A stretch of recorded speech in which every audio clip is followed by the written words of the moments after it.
Hey guys, welcome back. If you're new, I'm Annie from the blog Hooks and Healers, where I share free crochet patterns, tips, and tutorials for you guys. And today we're going to be talking about a really exciting topic, and that is the 5 mistakes I think you should not make as a beginner crocheter and what you can do about them if you are currently making those mistakes. So I learned how to crochet 5 years ago thanks to YouTube. And with that came a lot of little mistakes that I picked up along the way, and they kept me from, working through a lot of tougher projects and things like that. So my goal today is to share those with you so that you don't have to make those mistakes and we can all learn from my mess ups and just have a good time. This is gonna be a chattier video, so go ahead and grab your snack, grab your drink, whatever you need. I have a lime spindrift with me today. This is not my favorite flavor. I actually prefer the raspberry lime flavor, but this is just gonna have to do after I splash it all over me. So let's go ahead and get started. Okay, mistake number 1 is working with the wrong yarn. And you might be like, Annie, duh. But I want to explain what I mean when I say this, okay? So those really texturized yarns that just look like a pile of noodly mess, yeah, you don't want that, okay? And my mistake when I started crocheting is I was like, oh, that's cool, that's fun, that's unique. No, it's bad. You don't want it. Honestly, I don't even personally really like the way that it turns out ever. So yeah, I would say avoid that. Another really big thing to avoid is working with dark colored yarns.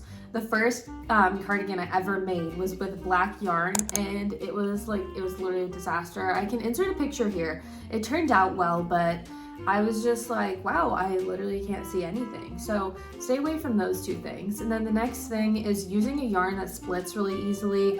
That just will give you a literal migraine, like I'm not kidding. So with those things being said, I want to recommend some good yarns that I think you will enjoy if you are a beginner, that are going to make you feel inspired to keep crocheting. They're not going to make you really annoyed.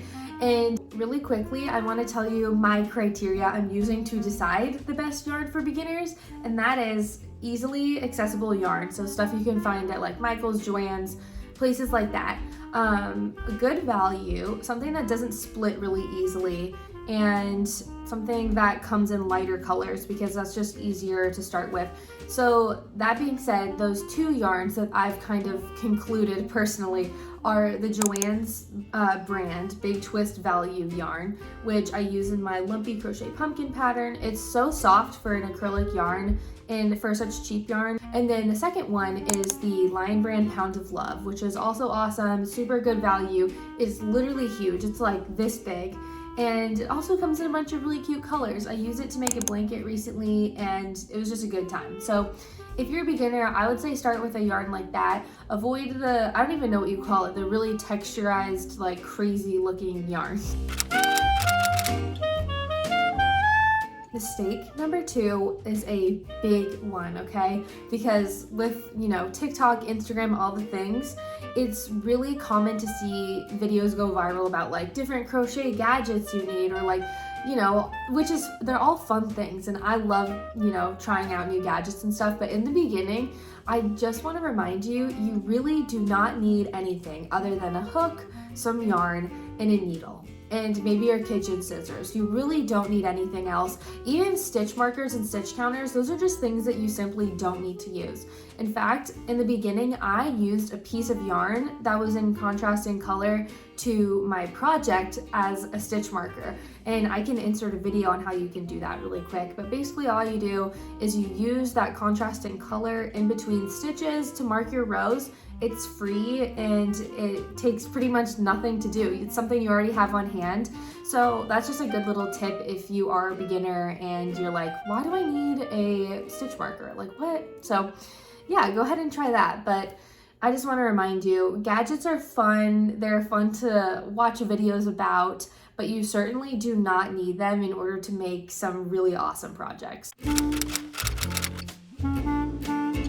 Mistake number 3 is probably the one that got me the most frustrated in the beginning, because I literally didn't know what it was, okay? And that is not checking your gauge. Specifically in terms of garments, you can kind of get away with not checking gauge, like if you're working on, you know, like an amigurumi or blankets, I don't know, that sort of thing. But when it comes to garments, if you are not checking your gauge and you're just like, oh, I'm just gonna use this yarn and this hook and I'm gonna follow the pattern, you guys, I have done this so many times. I don't know why it took me like 2 years to figure this out, but I would just use a random yarn, a random hook, and I'd follow a pattern, and I'd end up being suffocated in this cardigan or sweater or whatever I made, and it was so bad. And I mean, fortunately, I've learned now, right? But it took me way too long to figure this out, and so I really do not want you to make this same mistake that I did. So really quickly, I'm just gonna show you what a gauge swatch looks like. It really is just this. It's a small little square that you're using of the stitch that is used throughout the pattern, and you're just gonna measure it. Most people will use 4 inches by 4 inches, and you say how many stitches are in those 4 inches, how many rows are in those 4 inches. Boom, that's your gauge swatch. You want to try to get it to match the pattern, and you can do that by adjusting your hook size either up or down and so on. But yeah, this is one that I'm using for a design I'm currently writing, and yeah, it's such a huge help, and it's gonna save you so much time, so much money, so much just general frustration if you do this one little step. Yeah, it's kind of annoying and it's not my favorite part of crocheting by any means, but just trust me on this one. If you take anything away from this video, let it be the gauge swatch. It is so important. Please don't miss this. Mistake number 4 is using the wrong crochet hook. And you might be like, Annie, what is a wrong crochet hook? And you have a point, okay? Like, there's no wrong crochet hook really per se. But part of the fun, actually like the majority of the fun of crocheting for me, is like getting into a rhythm, working with a really smooth crochet hook, and everything's just flowing, right? Well, there's some crochet hooks that are gonna cause like quite a bit of drag, and it's just generally not a fun time for me personally, and actually a lot of people I know as well. But those tend to be like plastic crochet hooks, like certain types of plastic ones, wood ones, and you just don't need that as a beginner. Like, it's hard enough like trying to just work your way through certain patterns and stuff like that. And that's why I recommend using metal crochet hooks, right? Those are the best thing you can use in the beginning. They're so easy, they're fun to work with, they just kind of keep things moving. It prevents your yarn from splitting, which is another really annoying thing as a beginner. So I'm gonna share my favorite with you, and this is the Clover Amour. I always forget the name of this. This is the Clover Amour. This is a 5mm, but these are just like, they're popular for a reason, okay? Like, you have to trust me on this one. These are so good. The brushed finish of the metal, I don't know if you can kind of see it. It's really nice to work with, and they last forever. And they also have this really nice silicone handle. It just makes everything feel a lot more comfortable, especially when you're working on a bigger project. It's nice to have something like this. It just kind of, I think these are technically ergonomic hooks as well, but I just really enjoy these when I'm making like cardigans and stuff like that. Yeah, I could do a whole video on crochet hooks and which ones I don't recommend, because I do have some unpopular opinions, but let me know if you want a video about that, okay? Let me know in the comments, and maybe we'll do it. We just might. Number 5, in my opinion, is the biggest mistake you can make as a beginner crocheter. And that is thinking that your work is not valuable in the beginning because you're lacking experience, you don't know all the stitches, you don't have all the tools, and you don't have all the techniques, right? And I think this can set you so far back. Like, for me personally, this was huge, right? When I started crocheting, I was making stuff, and looking back, it was great, right? Like, it was good, it was just beginner work, and I'll insert some pictures throughout here, but I was so mean to myself, and I really regret that, right? Like, I wanted to sell my work on Etsy, and I just always was thinking, you know, there's someone with more experience, there's somebody who's making something better or something more unique.